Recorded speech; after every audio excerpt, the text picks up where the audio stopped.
Are we seeing character growth, or is this just a bunch of annoying characters?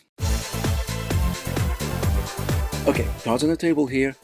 I'm not a fan of nostalgia. Oh, I'll fall for it like almost everyone else, and a little bit of nostalgia can be fun, but when there's too much of it, it ruins the whole thing. Like when you eat too much delicious chocolate and then you feel sick because of it. There can be too much of a good thing. Sometimes it's not even a good thing to start with, and I get that feeling here a lot. The episode's peppered with previous species and previous characters who are making a comeback for reasons. I mean, how can an engineer from 1,000 years ago know enough to be able to be a teacher to the young wannabe engineers of today? A lot of stuff never really did make much sense. Like that xenobiology lesson. Didn't that remind you of scenes from Hogwarts or even an episode from Buffy? I heard they're making a new series of that. Well, maybe it'll be worth watching.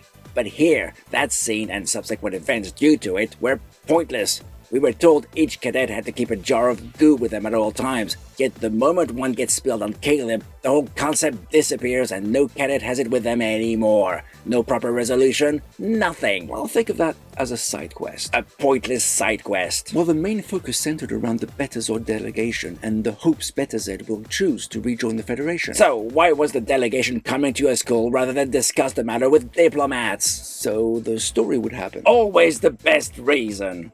Not. Okay, there's a lot wrong with this episode. A lot of stuff that doesn't gel, plus it's filled with a bunch of familiar tropes. Like roommates who hate each other and are not allowed to move to a different room, and you know they'll end up being best mates by season's end. Or even by episode's end. But despite that, underneath all this was something very Star Trek, where understanding and dialogue leads to positive change. Unlike last episode, where Captain Aki just blew the enemy ship without a second thought. It's slow and talky. Fans of kapows and explosions won't find much to love here, but light, thoughtful introspection?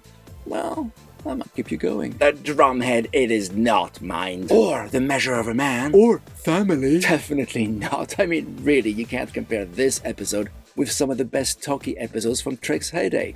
But you know, it was kind of okay. Until the last scene, where another annoying character is introduced to the roster. Nothing's perfect. Not that it was prior to that scene. It's early days. There's a glimmer of promise there, but I can't say I'm wowed by the series. Not yet, anyway.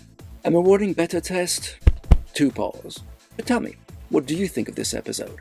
Do share your thoughts in the comments, and if you like what we do, and how we do it, And you feel you'd like to help us out, please hit the join button and become a channel member, or consider joining our Patreon instead. we'll leave a link to it down in the description. Thanks for watching. See you all next time, and until then, live long and get to the chopper!